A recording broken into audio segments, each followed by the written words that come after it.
What if you could sit down with someone who's been running a design agency for 8 years and they would tell you every single secret about how they run their business? Hi creatives, today I'm super excited to launch the first part of me sharing my whole design process with everything from actionable advice on what tools to use, how to build a great relationship with your client, and how to grow as a designer. Most creative projects have the same 5 stages, but I want to go behind the scenes and show you everything that actually goes into making a design agency run smoothly. Part 1 today will be everything that happens before you start a project, from vetting your client, creating proposals, contracts, and setting up a client portal. Excuse my voice today, I've had a really crazy cold, but I just wanted to jump on and share this with you guys anyway. Before we actually start, I just wanted to talk about why I think it's such a good idea to have a really clear design process. First off, you can templatize all your work, so it makes everything faster and easier. You also start becoming really good at spotting questions that often come up, and you can start to prevent those things from becoming an issue. You also become a lot more confident and calmer, and I think this is especially important if you have imposter syndrome or sometimes don't feel so confident about your design process, because if you have a clear process to follow, then that little voice that is inside of your head can be a little bit more quiet, because you've seen that it works before. You can also charge a more accurate price because you can start to see how long a project will actually take. Because you can plan better, you can take on more work, which means you will make more money. And lastly, you can also save a lot of money because you avoid scope creep.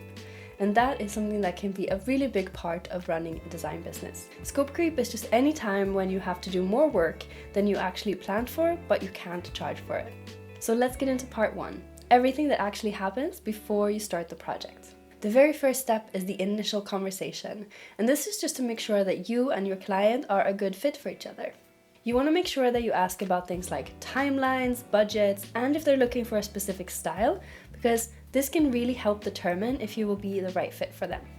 In the same way, you also want to make sure you ask questions to show if they're a good fit for you. So for me, for example, I really care about my clients working seriously on their sustainability goals and that they're not trying to do any greenwashing. This call is usually quite quick, like 20 to 30 minutes, and I like to prepare some questions that I'm going to ask beforehand. For a lot of the projects, these questions are the same and you start to get in the groove of which questions to ask. But if they have a specific requirement, like maybe they really want illustrations or maybe they have an app that they want the brand to be integrated into, then I might have some specific questions as well. The goal here is to gather as much information as we can that will be useful when we create the proposal, so that we can really tailor that proposal and make it a really convincing and good fit for our clients. Here are some typical things that I like to ask. What does your business do? And who is your target audience? What does your current brand right now look like? And are there parts that you maybe like or don't like that you would like to change? I also want to ask if they have a timeline and budget. And if they don't, I'd like to suggest roughly what it would look like. So maybe I can have a range of prices for, let's say, the budget, or say, okay, well, it typically takes 6 to 8 weeks to do a branding project, just so that we can know that we're a good fit and you're not spending lots of time creating a proposal for a client that just can't afford you or is looking for something different. If you notice that the price is too high for them, what you can do is either you can say, okay, well, we're not a good fit, or you can see if you can talk to them about changing the scope of the project. Maybe they've asked for lots of social media templates and you could actually just remove that and do that at a later stage and just focus on the core branding, for example. I also like to mention my general process, so the different stages we're going to go through, because this makes sure that my client is aware of what's expected from them, what they can expect from me, and it makes it much easier for them if they need to prepare any files or, let's say, check for testimonials or their website traffic to see if there's anything I need to create the brand and do my research. The very last thing I like to ask in this meeting is if I missed something. So sometimes client might bring up something super interesting that you just never knew to ask. And this is super helpful when we're creating that proposal. And sometimes they just say, no, you covered everything. And in that case, I think it is kind of a way for your client to feel like, okay, this designer has really asked me everything. They really do know what they're doing. So either way, you have a really good benefit from just asking that simple question, did I miss something? At the end of the call, I always give a date when I'm going to send the proposal so they know exactly what to expect. And it might sound something like this. Thank you so much for your call today. I'm really excited to get started. I'm gonna put together a proposal and send that over to you on Tuesday. It's gonna have the timeline, the project budget, and some examples of my work. Does that sound okay? So that can be how you can put it to your client, for example. So now that we have all this key information and we know that the client is a good fit, it's time to create the proposal. I have a template for this, and that makes it so much easier and quicker to just focus on the sections that I need to customize for this specific client. And I don't have to focus on sections like about us or talking about, for example, formatting or designing the proposal. So having a template is a really good idea. To make life a little bit easier for you, I've actually created a template that's completely for free that you can download as well. So I'll make sure to add that down in the description. I thought it might be helpful if I walk you through my actual proposal template in an example so that you can see the sections that I include and why I choose to include them. The first section is a simple cover page with a client name and what the project is, and an index page. And this is just to make sure that I'm giving my client an overview of exactly what they can expect to see in this proposal. Here's also a great opportunity to put any limitations, like you could put something that this proposal is only valid for 30 days, for example, to make sure that your client doesn't come back like 2 years later and is asking for the price that you charged 2 years ago. If you want your pricing or some of your other details to be private, you can also make sure that you add something like, this proposal is confidential, so please don't share it with other companies. Next up is the section that I usually put the most time into, and this is the brief section. Here I have 2 sections within it, so I have basically what they're looking for, and then I have my approach. And this is just a way to show that I have listened, I know exactly what they're looking for, and I'm giving a little bit of expertise here. Since we haven't been paid yet and we don't know if the project's going to go forward, I don't want to suggest any actual design decisions, but let's say I know that I'm working with a startup that is going to have VC funding. Then I might say something like, we want to make sure that the brand is going to work equally for customers, investors, and partners, for example. This just shows that you're adding a little bit of expertise to the project and you're customizing this proposal for them. You're not just sending something that is very generic. Next up is work samples, and this is basically hand-picked projects that I have worked on that I think would be really relevant to them. So if you worked with the same industry, let's say a lot, maybe you work with realtors a lot, then you could put other projects that you've done for realtors to show, I know the space and look at all this amazing work that I've done for these companies. But maybe this is a new niche where you haven't done anything, or maybe you're really new to design and you don't actually have something in the same industry. That's totally fine. What I usually do then is I add something where the deliverables are very similar, and I use the description of the project, like the challenge and the solution, to bring out things that are helpful to them. So maybe this client is looking for design of social media templates or proposals, and you've done that for another client. And then you can say, this is how we approach social media templates for this other company. This shows that you have experience and that you really think about the projects that you design. You're not just putting something beautiful out there, but there's a strategy behind it. Next up, I dive into the project scope. And if there are multiple parts to the project, like let's say a brand, and we're also looking for a web design, then I like to have 1 page for each. The more details that you get here, the less problems you will have in a project. Basically, you want to get really nitty-gritty here and outline exactly what's included and what's not included. This will help you build a great relationship with your client because you won't have any misunderstandings or confusing moments in the project. You also avoid a lot of scope creep because everything is just really outlined. For example, if I'm doing branding, I might make a list of items that are included that are deliverables, like logo design, colors, photography style, illustration, or icon design.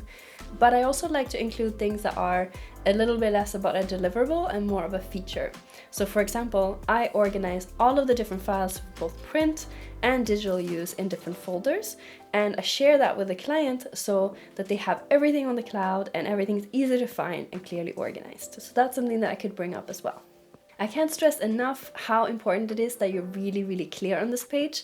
Let's say you're designing templates. How many templates? For what platforms? If you're offering revisions, how many rounds of revisions? Because this page is really going to help you as you move through the project. Next up, we have the project timeline, and I like to do a couple different things here. I know some people really like to put the actual dates because it makes it a lot easier to plan, but what I've noticed is that there are so many factors that can impact the start of the project. So your client might be delaying an answer or saying yes, or maybe they're switching people around at the company and it just takes longer to get started. So what I like to do is to put how long each stage of the design process is going to take. For each stage, I'd like to explain what the stage is, why we do it, what they can expect from us, and what we're expecting from them. So if we need anything at a certain time, I like to put that here. Letting your client know all these things up front means that it's much easier for them to prepare anything that they need to do, and it's much more likely that the project is actually keeping to the timeline that you were planning out. Last up is the project budget, and I always like to offer a couple options here. If we're just offering one price, we're basically competing against all the other designers. But if we're offering multiple options, we're kind of competing against ourselves. So I think that's super helpful. Let's say, for example, that your client is really interested in branding, but maybe they're a little bit unsure how much they want to spend for their budget. They have a range, but they're interested in seeing what you can offer. In that case, you could do 3 different packages. So the first package could be, let's say, logo design and visual language. The second option, you could add brand strategy. And maybe the third one, you keep everything you did for the first 2 packages, but you also add, let's say, templates or website design, for example. That way your client can see, okay, actually, you know what, strategy sounds like a really good idea. Let's go for the middle option, for example. Once the proposal is ready, I always make sure to spell check it and read it through to make sure everything sounds really good.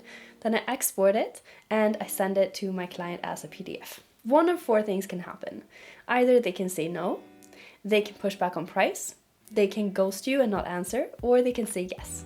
So let's have a think about what we can do in each of those 4 scenarios.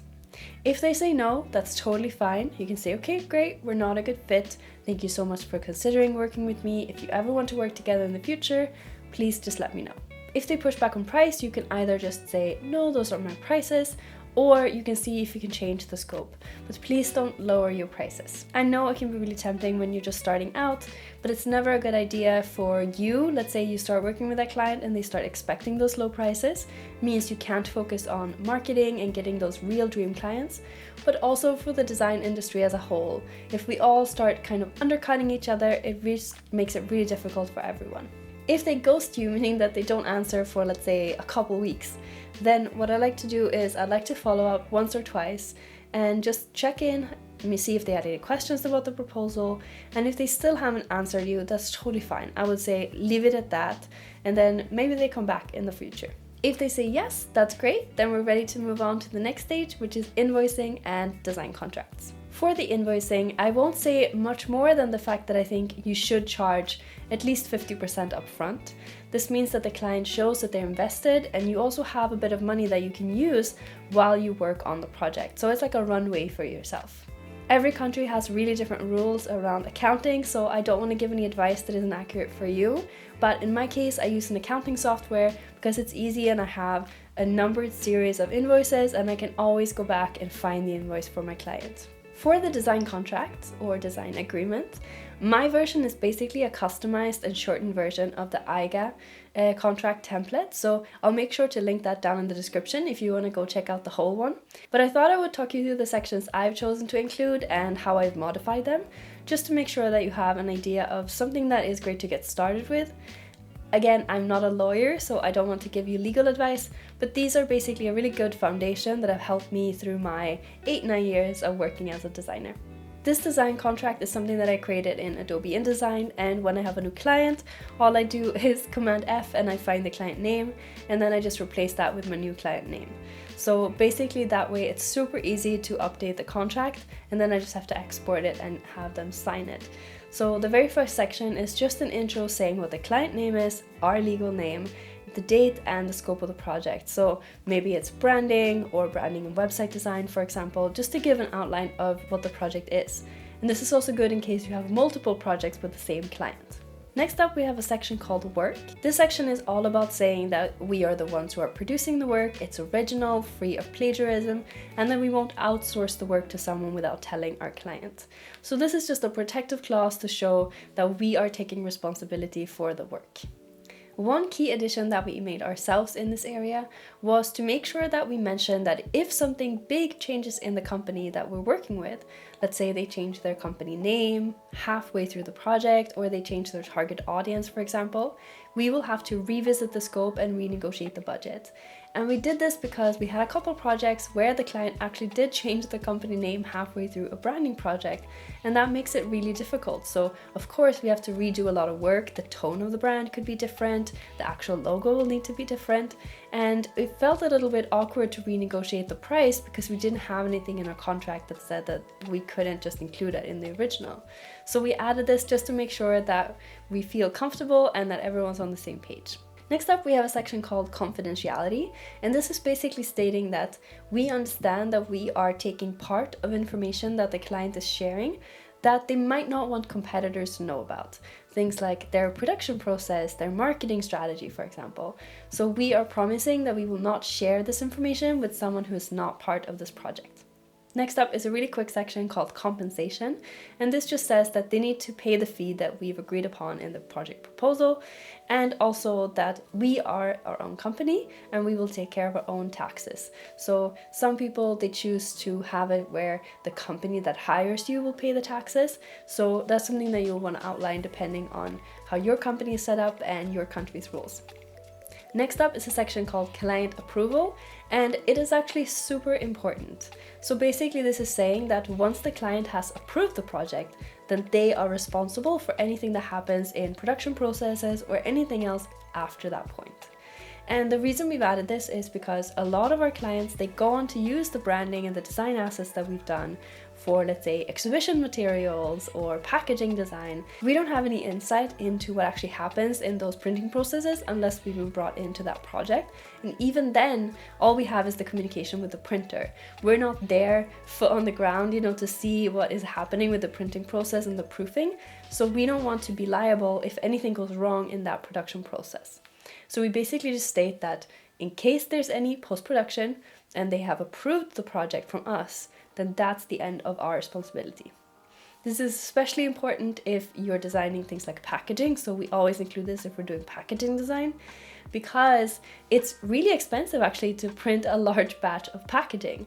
And let's say you have missed something, like maybe there was something that was a spelling mistake, or there's something else that you've gone through it time and time again and your client has looked at it, but something was missed.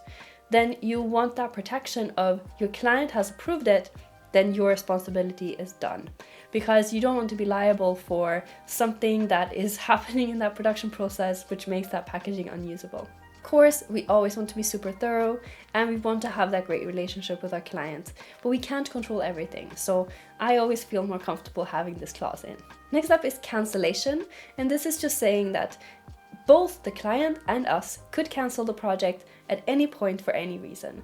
And this is just so that if someone gets ill, if something happens, let's say the client can't pay the whole project, they can cancel it partway through, but we will let them know how far the project has gone and what fees that they owe us for that work up to that point. The last section is ownership, and this is just stating that because they only pay part of the project fee up front, we own the rights to the designs until they've paid in full. And once they've paid in full, they own the rights to the designs. Since we're doing branding, we want the company to own the rights to their own brand, but this can be a little bit different if, let's say, you're an illustrator and you want to do licensing, for example. So that might need a little bit of a different type of contract. To sign the contract, I want to make it super easy for everyone to do it. We don't have to meet in person. Most of the clients that we work with are actually abroad. So I want to make it easy to sign digitally. So what we do is we actually export it as a PDF, and then we use a tool called Signable, a digital tool. It's not sponsored, I just really like their product. And basically what you can do is you can send this out where you sign it and the client signs it. All you have to do is add the different fields for the signatures and the dates. And then once it's signed and approved, you will have the different timestamps of when what happened. And so it's a digital track record of how the design contract was signed, so that you have that in case you need to, for example, go to small claims court if your client isn't paying. The last step before we actually start working on the project and wrap up this video, which is really, really important, is to set up a client portal. So don't skimp on this. We personally use Trello for this, and I set up one column for each stage of the design process, and then I use different cards to organize different steps. So I upload the invoice receipt, and I upload the invoice, I upload the signed contract, I upload the proposal, for example, to this section that is for the first stage, which is called Before We Start. This way my client always has access here, and we can have those conversations throughout the project. It doesn't have to get messy with some things happening over email, some things happening over phone. And if your client is emailing or calling you throughout the project, I always just like to add a note that we had that conversation in Trello. So what we came up with and anything that is good to know in the project is then staying in the same hub. So that was a lot of information. I hope you feel really encouraged, and if you have any questions at all, please let me know down in the comments. I always look and try to answer everyone. I've also added that free proposal template that I mentioned down in the description, so make sure you go and grab that as well if you like. Thank you so much for watching. If you want to see the rest of the parts in this series, make sure you subscribe so you get notified when we release them. The next session is going to be all about how to have a really great brand kickoff and discovery session so that you can start the project without any question marks and you will have a really great creative process. Thank you so much for watching. Good luck with your projects and see you next time.